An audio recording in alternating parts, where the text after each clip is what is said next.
I'd say just about at the time that I came on board, I recognized that IMS Global was doing some things around connected learning and interoperability. And it was really important that I share that with the provost. And she understood immediately, we can't just rely on vendors to tell us that things will work. We need to work with a standards body like IMS Global to help us actually achieve interoperability, because our future is one where we see ourselves as having multiple technology tools, no longer a reliance just on an LMS, and they all need to work together so that they will actually report out the grades and the outcomes of our students. I was attracted to Learning Impact because I think it's the mix of people. I really do think in the space of in education, and more specifically in higher education, what we've been missing is a good dialogue between those that are creating all kinds of new technologies to start where they think they can save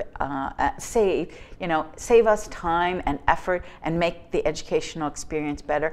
And those of us in higher ed that have been, I like to use the term, we're a bit cowboyish about our development process, right? And so that conversation, it needs to be one that takes place in a very transparent manner. We need to have an opportunity to have this discussion.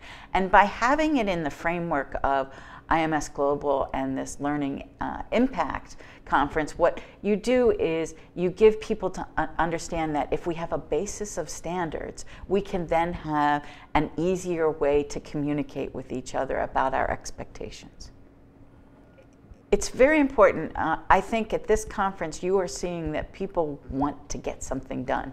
And in a previous panel discussion, we heard people call IMS Global, these are people who do things, they get things done.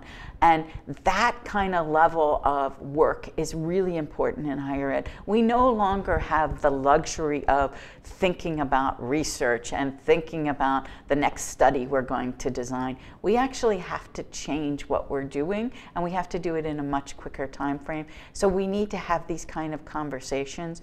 And I think these people all throughout, whether it's the vendor community or whether it's the higher ed community, are people who want to get things done, and we need to talk together.